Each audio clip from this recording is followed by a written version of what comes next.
Hey everybody, welcome back to the Whiskey Cove, and on today's episode we review Hidden Bond's Kentucky Straight Bourbon Whiskey batch number 1. Run that video.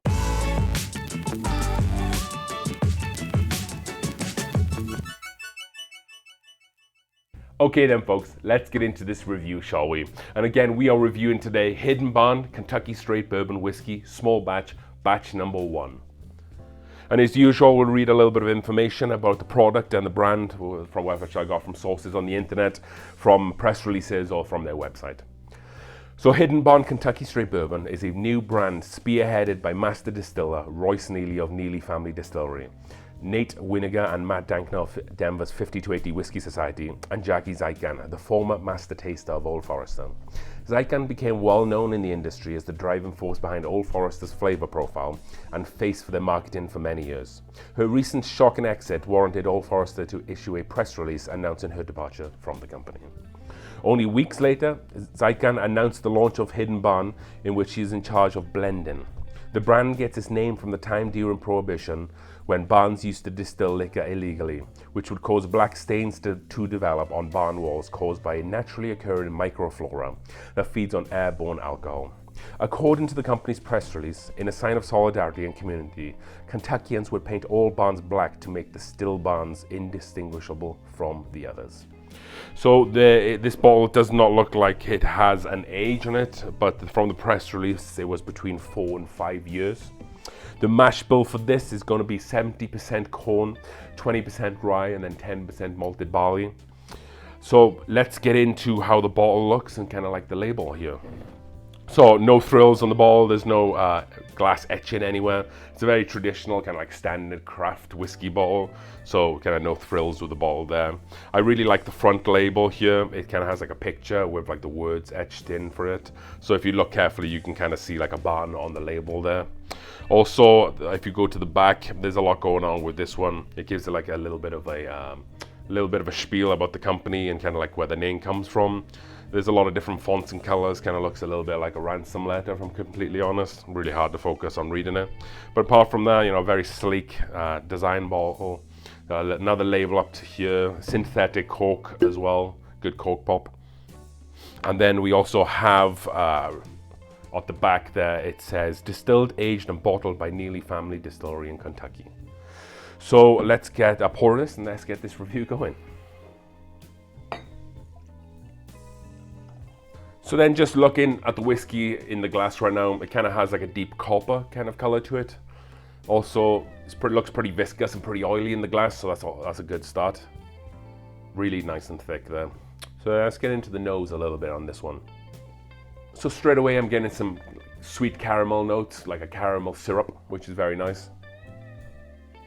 There's a little bit of heat on the nose, but nothing that's out of sync with a 53% ABV bottle of whiskey. I'm getting a little bit of rye spice there, maybe a touch of clove. I think this is pretty rye heavy. I think the mash bill is 20% rye. But there's also this kind of, I don't want to say grainy note. It's more of like a bready note, I would say, like a yeasty bready note. Kind of like a pizza dough.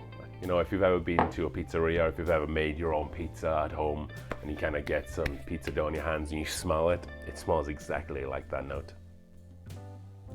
Not really picking up any fruit on the nose. Okay then, let's go in for a taste. Cheers. So it is very thick on the mouthfeel, nice and thick and oily, so I'll give it that. It also has some sweet cinnamon note coming through.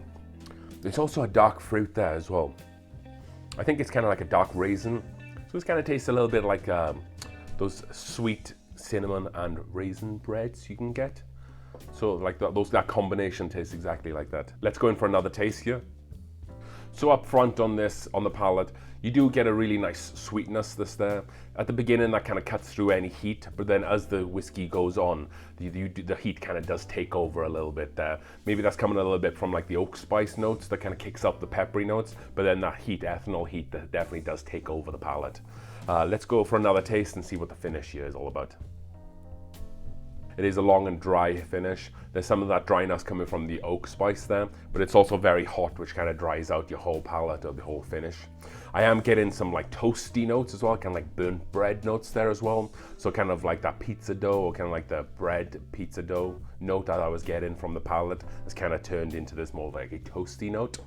And then I'm also picking up some dark fruits here. I'm definitely getting like a fig or a raisin. So then just some final thoughts on this whiskey. I like what they're doing. They're trying to step out of the shadow of kind of like macro distillers and kind of do their own thing. It's kind of like a whiskey for the people. I believe they also used like a wild yeast strain for this, and I wonder if that kind of plays in with like the yeasty bready notes that I would get in. Again, this is a 4 to 5 year old craft whiskey, so we also need to keep that in mind as well, you know. A lot of the whiskeys I've tasted throughout my life aren't craft distillery, so I'm not really in tune with that note, and I think my score is going to reflect that, but I just want to make that obvious here. You know, this is by no means a bad whiskey, but I grade it from a scale of 0 to 100, regardless of if it's a craft distillery, if it's Scotch, if it's Irish. That's my scale, so that should be reflected in my score. So then for this, the score that I'm going to be giving it is going to be 40 out of 100. That might sound a little bit low, but again, craft whiskey is just not my palate. Either I just haven't had enough experience with craft whiskey to kind of appreciate the smaller nuances in it. But for me, like I said, there's just two kind of whiskeys there that were just kind of fighting against each other, try to take center stage, and it just wasn't quite working for me. On the other hand, those beautiful sweet notes and kind of like those charred caramel notes were fantastic throughout the whiskey. And for a 4 to 5 year whiskey, that oak presence really stood out as well, which is something I don't sometimes get from like 7 or 8 year old whiskeys. So value for money, I would give it a B+. I paid $73.99, but this is a very limited whiskey. Like I said, only 7 barrels. I think, you know, you'll struggle to find it nationwide. It's got a lot of press attached to this so far. I didn't read or didn't look up any reviews for this before doing my own review, so I'm not sure how this has been perceived so far, so I'll have to go back after this review and kind of look into it a little bit.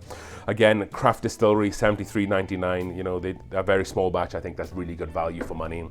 I like this whiskey kind of in the aspect of those sweeter notes, not so much in the yeast notes, and kind of that for me kind of took over the whole whiskey. If they can kind of push some of that stuff aside and just kind of round out that sweeter notes, then I think they'll have a fantastic product, and hopefully they're able to do that in the future when they're able to blend it more. With that being said, folks, I hope you enjoyed this review. Comment down below if you've been able to get this whiskey or if you have any questions about it. Also, don't forget to subscribe to the channel as we continue to make this community grow, as we drink through the world's whiskeys one glass at a time. Cheers.